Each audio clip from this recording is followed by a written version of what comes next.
అనిత రా మనం వెళ్దాం. వీళ్ళంతా ఉట్టి రౌడీలు. నీ చంపేస్తాను.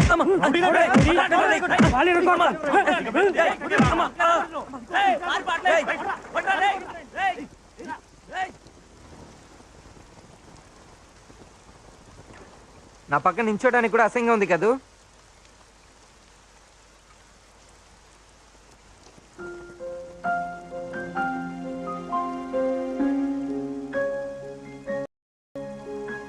నేనింతే.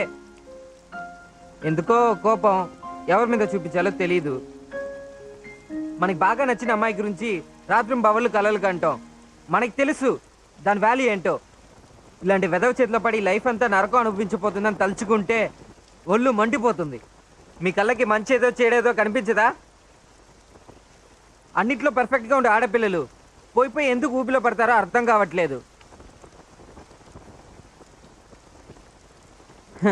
నేను ఒక పిచ్చోడిని.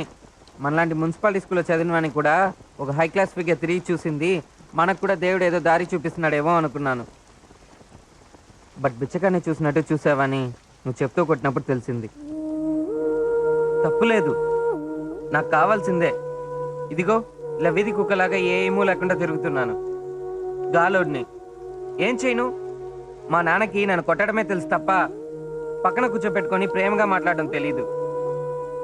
నాకు 6 ఏళ్ల వయసప్పుడు బ్లేడ్ త్వరగా తీసుకురాలేదని కొట్టాడు. ఆ రోజు నుంచి ఈ రోజు వరకు నువ్వెందుకు పనికిరావు అని చెప్పడం వల్లనే నేను ఇలా అయ్యాను. గొడ్డులాగా బాదుతున్నాడు. ఏం చెప్తే నేను ఎందుకు వినాలనుకున్నాను. తప్పో రైటో ఆలోచించలేదు. నాకేది తోస్తే అది చేశాను. కానీ నువ్వు నా పక్కన నిల్చోడానికి కూడా ఆలోచిస్తున్నావంటే నా స్టేటస్ ఏంటో అర్థమైంది. ఏదో వీధిలో పడ్డ పేడలాగా. బట్ నాకు నువ్వు ఇదిగో ఇప్పుడు కూడా నీ పక్కన నిల్చున్నప్పుడు లోపల ఏదో ఒక చిన్న సంతోషం. నువ్వు నన్ను అలా చూసినప్పుడు అయ్యో రక్తం సుర్రుమని ఇక్కడి నుంచి ఇక్కడ దాకా ఎక్కుతుంది. నా లైఫ్లో నేను మొట్టమొదటిసారిగా చేసిన ఒకే మంచి పని నేను లవ్ చేయడం. కానీ నిజంగా చెప్తున్నాను, నేను ఎంత చెడ్డవాడినైనా నీ గురించి మాత్రం తప్పుగా ఊహించలేదు. నీ వంక చూడటం, నీ దగ్గరికి వచ్చి రాసుకోవడం, నీ పేరు ఇలా బిలేతో గీక్కోవడం, ఇదే నాకు తెలిసిన లవ్. గ్రీటింగ్ కార్డులో రోజా పువ్వు పెట్టి ఐ లవ్ యూ చెప్పడం నాకు తెలీదు. పర్వాలేదు, నేనెప్పుడు నన్ను నచ్చిన వాళ్ళని డిస్టర్బ్ చేయను. నీకు నా మీద లవ్ కలగకపోతే ఏంటంట? నాకంటూ ఏదైనా విలేజ్ నుంచి మామ కూతురో అత్త కూతురో దొరకదా ఏంటి? కోరుకునేది దొరకకపోతే దొరికిందంతా తృప్తి పడాలి. అందరికీ ఐశ్వర్య మీద ఆశే. అందుకని ఎవరు పెళ్లి చేసుకోకుండా ఉన్నారా, లేకపోతే పెళ్ళం పక్కన పడుకోకుండా ఉన్నారా? లైట్ ఆఫ్ చేస్తే అందరూ ఐశ్వర్యరాయలే. బట్ నువ్వు మాత్రం లైఫ్లో ఇలా కాంప్రమైజ్ అవ్వద్దు. ఆ కిషోర్ ఒట్టి వెధవా. వాడిని అదే తెట్లో ఎంతమంది అమ్మాయిలతో చూసానో తెలుసా? హలో, మొదట నీ రేంజ్ ఏంటో తెలుసుకో. నువ్వు నా మనసులో ఎక్కడ ఉన్నావో తెలుసా? టాప్లో ఉన్నావు. ఏదో మీ అమ్మ నాన్న చెప్పారని తప్పు డెసిషన్ తీసుకోవద్దు. వాళ్ళు పెళ్ళి అయితే చేయగలరు, కానీ మీ బెడ్రూమ్ దాకా వచ్చి మీరు సంతోషంగా ఉన్నారా లేదా అని చూడలేరుగా. ఇది నీ లైఫ్, ఎవరి కోసం సాక్రిఫైస్ చేయొద్దు. ఏదో చెప్పాలనిపించింది చెప్పేశాను. ఇంతవరకు ఎవరి దగ్గరికి వెళ్ళి నేను ఎలాంటి వాడిని అలాంటి వాడిని అని చెప్పింది లేదు. నాకు తెలుసు నా మాటలు నీకు చేదుగా ఉంటాయని. ఇక మీదట నేను డిస్టర్బ్ చేయను. నువ్వెవరో నేనెవరో నా మొహం చూసినా నువ్వు తిప్పికెళ్ళిపో, ఓకే?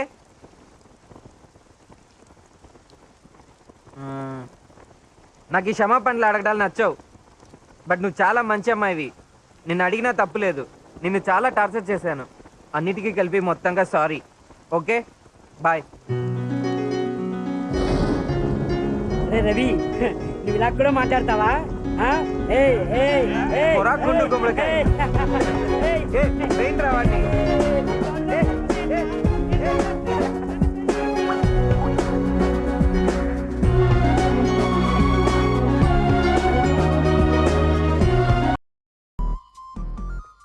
చెప్తే వినవేంట్రా? వెళ్ళరా. వెళ్తున్నానమ్మా. ఎందుకు అరుస్తావు? వాళ్ళ ఇంట్లో వాళ్ళు ఊరికెళ్తే మనం చాకరీ చేయాలా? ఈ టైంలో వాళ్ళ ఇంటికి వెళ్తే ఎలా చూస్తుందో నాకు తెలుసు.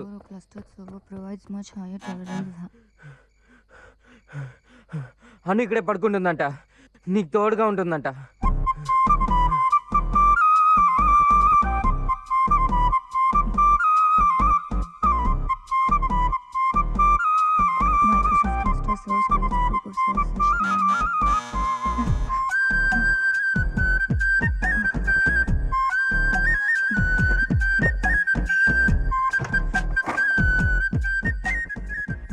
అమ్మ ఇచ్చిరమ్మని చెప్పింది. మ్మ్. ఈ సందులోంచి పట్టదు. కాఫీ. నేను కాఫీ తాగను. మరి టీ? మ్మ్. అమ్మా అమ్మా, తనకి టీ కావాలంట.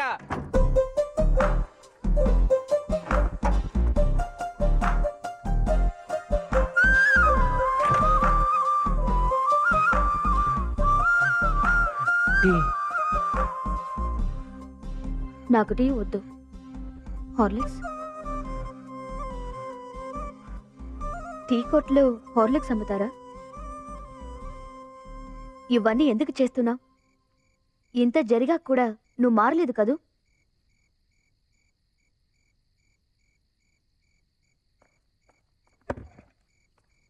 మళ్ళీ వస్తావా? వచ్చే పని అయితే ఓ 10 నిమిషాల తర్వాత వచ్చి నన్ను లేపుతావా? నాకు బాగా నిద్ర వస్తోంది, బట్ నిద్రపోతే ఫెయిల్ అవుతాను.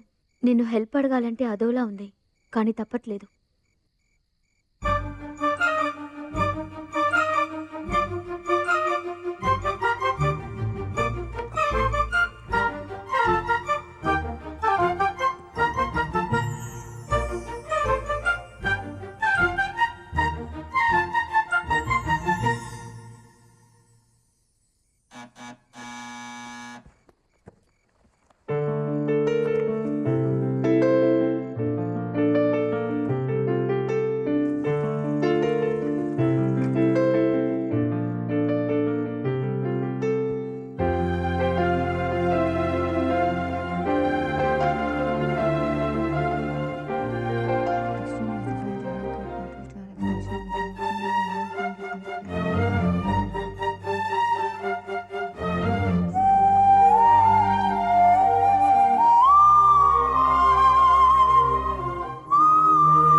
అమ్మ టిఫిన్ ఇచ్చి పంపింది. ఎగ్జామ్స్ టైంలో నేను టిఫిన్ చేయను.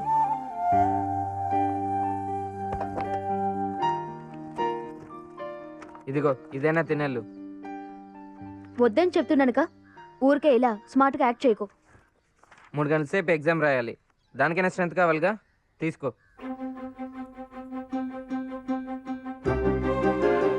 ఏ పట్టుకో, లేకపోతే ఎక్కడైనా అమ్మాయికి వచ్చి పడిపోగలవు.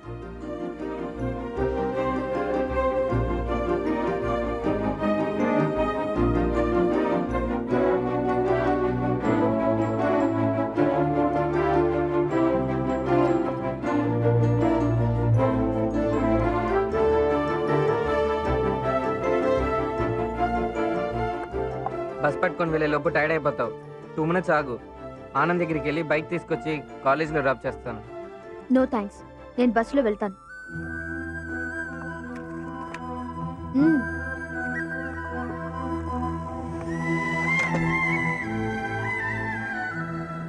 టైం ఇప్పుడు 8:30 అయింది. నువ్వు బస్ పట్టుకుని వెళ్ళే లోపల ఎగ్జామ్ అయిపోతుంది.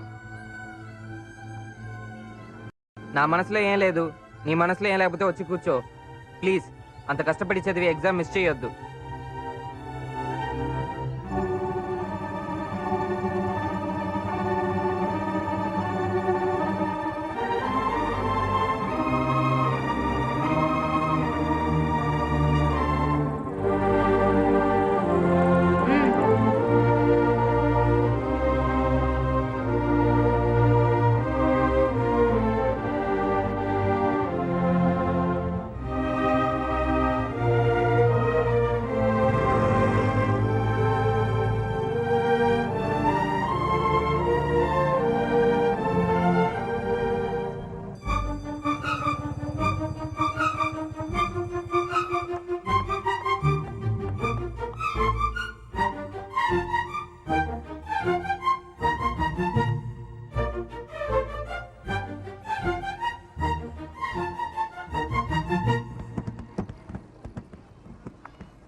హలో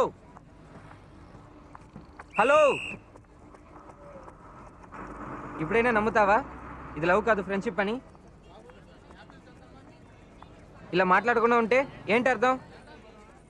అయ్యో నాకు నీ ఫ్రెండ్షిప్ అక్కర్లేదు. ఏ నీ మాటల్లోనే ఉంది ఫ్రెండ్షిప్, చూపుల్లో లేదు. నా చూపు అంతే. హలో, అక్కర్లేదు అంటున్నానుగా, వదిలే ప్లీజ్. నీకు భయం నాతో ఎక్కడ లవ్లో పడతావో అని.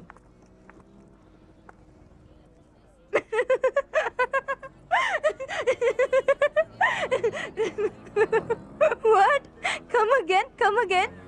సార్, మీరు మీ మనసులో ఏమనుకుంటున్నారు? ఆ? ఏది ఈ టెక్స్ట్ బుక్ పేరు చదవండి చూద్దాం. ఆశపడ్డానికి అర్థం ఉండాలి. నువ్వు నేను ఒకటా? God, that was a good joke. Please don't kid your self, okay?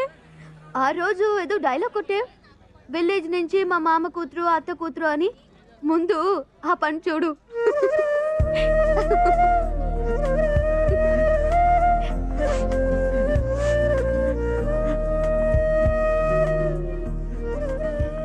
ఇప్పుడు ఎందుకు అసంగా ఏడుస్తున్నావు? హలో, ఎవరు ఏడ్చారు? నేను చూస్తే లేదంటావేంటి? ఇక్కడ ఎవరు ఏడవలా.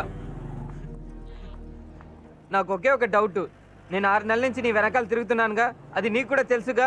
ఈ డైలాగ్లని నేను నీ వెంట తిరగడం మొదలు పెట్టిన రోజే చెప్పొచ్చుగా, ఎందుకు చెప్పలేదు? ఇదిగో చూడు, నువ్వు నాకు బాగా నచ్చావు. నీకోసం ఏమైనా చేస్తాను. నీ గురించి ఎప్పుడు ఆలోచిస్తాను. దాని ఆపడం నీ వల్ల కాదు, నా వల్ల కాదు. నువ్వే చెప్పు, ఈ సెకండ్ నీ గురించి ఎంతమంది ఆలోచిస్తుంటారో? మీ అమ్మ అయ్యుండొచ్చు, అమ్మాయి భద్రంగా కాలేజ్ నుంచి తిరిగి రావాలని ఆలోచిస్తుంది, అంతే. ఇంకా మీ నాన్న, ఫ్రెండ్స్, తమ్ముడు, రిలేటివ్స్. నేను మాత్రమే ఎప్పుడు ఆలోచిస్తుంటాను. ఇదిగో ఈ సెకండ్ కూడా నువ్వు ఇంటికి సరిగ్గా చేరాలని ఆలోచిస్తున్నాను. నీ కాలికి ఒక చిన్న ఎదురు దెబ్బ కూడా తగలకూడదని ఆలోచిస్తున్నాను. అది చూడు, ఎదురుగా వస్తున్నాడా అబ్బాయి. నేను చూడకూడదు, నేను రాసుకోకూడదు. ఏంట్రా, అమ్మాయిని ఎప్పుడు చూడలేదా? పో. ఏంటి ఒకటి ఇచ్చానంటే మొహం చూడు. పోరా. ఒక అమ్మాయి రోడ్డు మీద కనిపించకూడదు. ఇక నాకే గతి లేదు. సైడ్కి రా. కారు. నీ గురించి ప్రతి సెకండ్ ఇంత ఆలోచిస్తున్నానే. నేను లైఫ్ అంతా ఎలా చూసుకుంటాను? నువ్వు లవ్ చేయకపోయినా పర్వాలేదు, కనీసం నా ఫ్రెండ్గా అయినా ఉండొచ్చుగా. లైఫ్ అంతా నేను చూస్తూ ఉంటేనే చాలు. అమ్మా, ఉదయం నుంచి నువ్వు నన్ను ఎన్నిసార్లు తలుచుకున్నావు? ఏమి క్వశ్చన్ ఇది? क्या हो गया तुझे? ऐसा क्यों बोल रही है? చెప్పమ్మా ప్లీజ్, ఎన్నిసార్లు తలుచుకున్నావు? నీ గురించి తలుచుకోవడానికి ఏముందే? నాకున్నది నువ్వు ఒక్కదానివేనా? మీ నాన్న, మీ తమ్ముడు, ఈ ఇంట్లో అందరికీ అన్ని నేనేగా చెయ్యాలి. నిన్ను ఒక్కదాన్ని తలుచుకుంటూ కూర్చుంటే అవుతుందా? మరి 4వ తారీఖు వచ్చిందంటే 30,000 వడ్డీ కట్టాలి, లేకపోతే గొంతు మీద వచ్చి కూర్చుంటారు. అనిత, ఒక హెల్ప్ చేస్తావా? నువ్వు కిషోర్కి ఫోన్ చేసి ఈ నెల కూడా వాళ్ళ నాన్నే వడ్డీ కడతారేమో నైస్గా అడుగుతావా? కొంచెం నెమ్మదిగా ఉండొచ్చు. ఎట్లా ఉండేవాళ్ళమే. ఇవాళ 5కి 10కి చెయ్యి చాపాల్సి వస్తుంది. ఏదో భగవంతుడి పుణ్యమా అని నీకు కిషోర్కి మ్యారేజ్ అయిందంటే ఈ ప్రాబ్లం